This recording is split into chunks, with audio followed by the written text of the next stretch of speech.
Hey guys, I'm John Setzler. Welcome back to Atlanta Grill Company. This is going to be one of the last big meat cooks we do for the Christmas season here at the end of 2021. But today I'm going to cook a rack of pork. This is a bone-in Frenched rack of pork that I bought from Costco. And if these aren't available and you still want to try this, you can do the exact same thing with a pork loin. So what we're going to do is we're going to put this guy on the Joetisserie. We're going to baste and glaze it with a Cranberry Dijon Glaze, and we're going to save some of that sauce for a drizzle when we're done. So let's get started.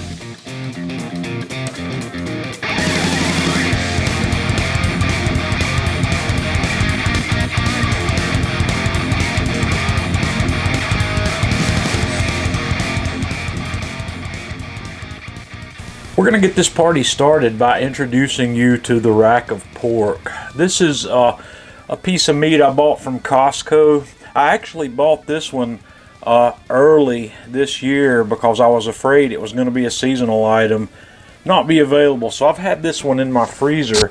But what you have here is basically it's a bone-in prime rib of pork. You've got the bones with some of the rib meat, and then the pork loin. And what I have done is I've taken this out of the package and I have just tied it up to help keep that thing in a nicer shape for cooking. And like I said, we're going to put this on the Joetisserie, but the first thing I want to do is season it and put it on a rack in the refrigerator and kind of let it dry brine for a while. So if you remember the duck we did last week, I am going to use the same sort of seasoning. I have made up a 50-50 blend of coarse kosher salt and Chinese 5-spice. So I'm just going to put, a really liberal coating of that on the outside of this guy, and I'm going to kind of pat it in, and then we'll just flip it over and hit the back side of it, just like we did the front, and get a nice, like I said, just get a nice liberal coat here. I've mixed up 3 tablespoons of salt and 3 tablespoons of the Chinese 5-spice for this. So I want to get this guy working with the seasoning, and I'm just going to pat that in like I said, and then we're going to put it on a rack.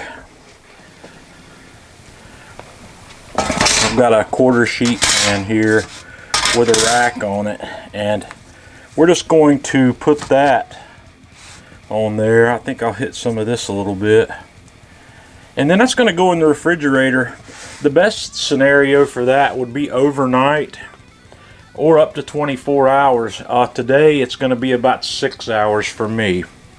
The next thing I want to do here is make my cranberry and mustard glaze. So I'm going to start out, I've got a cup of water in my saucepan. I'm adding a cup of brown sugar to that, and I've got about a half a teaspoon of salt. I'm going to stir that just till it gets dissolved. And after I get that dissolved, I'm going to add a little bit of lemon juice. I'm going to give you all these ingredient quantities in the recipe description. Then we're going to dump in, I've got one of these grocery store variety bags of whole cranberries. This is a 12-ounce bag, so we're just going to dump all of those guys in there.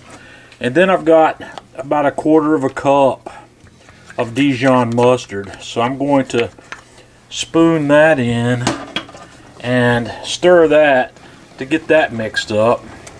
And then I'm just going to put in a dash or 2 of hot sauce to go in this as well. So I don't know, maybe a half to a teaspoon of hot sauce of your choice, and we just want to stir that to get it completely combined. And after we get that combined, we're going to let it come to a simmer. After these guys start to come to a simmer, you'll be able to see these cranberries starting to split open And that's what you're looking for here. When they start to do that, you want to reduce the heat a little bit and let these guys simmer for about another 10 minutes or so. And after reducing the heat and going for about 10 more minutes, this is what we have. These cranberries have softened up beautifully. So at this point, I'm just going to turn the heat off, and I'm going to get in here with my immersion blender and work that into a nice sauce.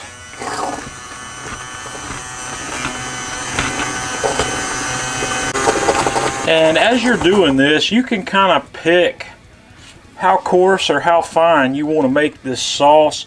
You can leave a little bit of chunk in there if you like, or you can make it as smooth as you like. But when you get to this point, you're just going to want to take it off the heat, and probably I'm just going to set the lid on there, and we'll just keep it warm until we're ready to use it.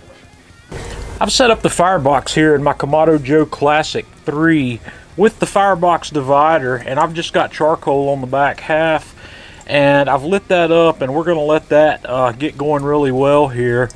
And we're going to cook the same way I cooked the duck. We're going to have the top and the bottom vents on the Kamado Joe fully open, and we're going to control the temperature inside the grill by the size of the fire. If we need to warm it up, we'll add more charcoal. If we need to cool it down, we'll take some charcoal out. But I want to keep the dome temperature on the Classic between 300 and 350 degrees for this cook. Alright guys, I've got the fire ready to go, and I've gone ahead and put this rack of pork on my spit and gotten it hopefully centered up nicely where we can just throw the switch on that and get it started spinning. I just learned a neat trick I need to share with you. The spit turns better when you plug the motor in, so if you're going to try to cook without the motor plugged in, be prepared for that. So I'm going to let this guy cook, and I'm going to cook until I've got the internal part of this loin piece up to about 132-ish before I pull this off. And we're going to let it cook for a little bit before we come back and baste it with our glaze. Okay guys, we're about 35 minutes into our cook here, and I think I'm going to stop the rotisserie here for a moment, and I'm going to wrap those bones where we don't overcook those or overchar those guys. I don't want them to turn black on me, so I'm going to let that rotisserie come up to the top point here. And I've made some small pieces of aluminum foil here that I'm just going to slip down between the bones and give each one of those guys a little wrap like that to help keep those from turning black and unappealing looking. So I'll get this last one on here, and we will turn this guy loose again and let it keep right on going. It's going real well. The dome temperature in my Kamado is running up close to 350, so we will, like I said, we'll let it keep on going. When I get the internal temperature on this meat up to about 85 degrees, that's when we're going to come back and start basting it. Okay guys, we're at the point here where I want to baste this guy a bit. So I'm going to stop the rotisserie. I've taken some of my cranberry glaze sauce that we've made and put it in a little bowl here. I don't want to dip right out of my saucepan because we're going to use that on the plate with this. And this stuff's nice and thick. It's got a good consistency to it. So we're going to, I'm just going to use my basting brush here. We're going to put some of that on there, and we're going to turn it on a little further around where we can hit all of it. This is actually thick enough that I may not need to baste it again, but we'll see how it goes. The internal temperature of my pork here is up to about 90 degrees Fahrenheit.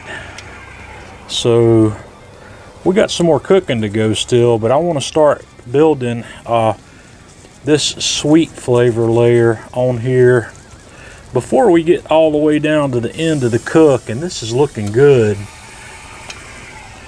This rotisserie is doing a beautiful job with this rack of pork.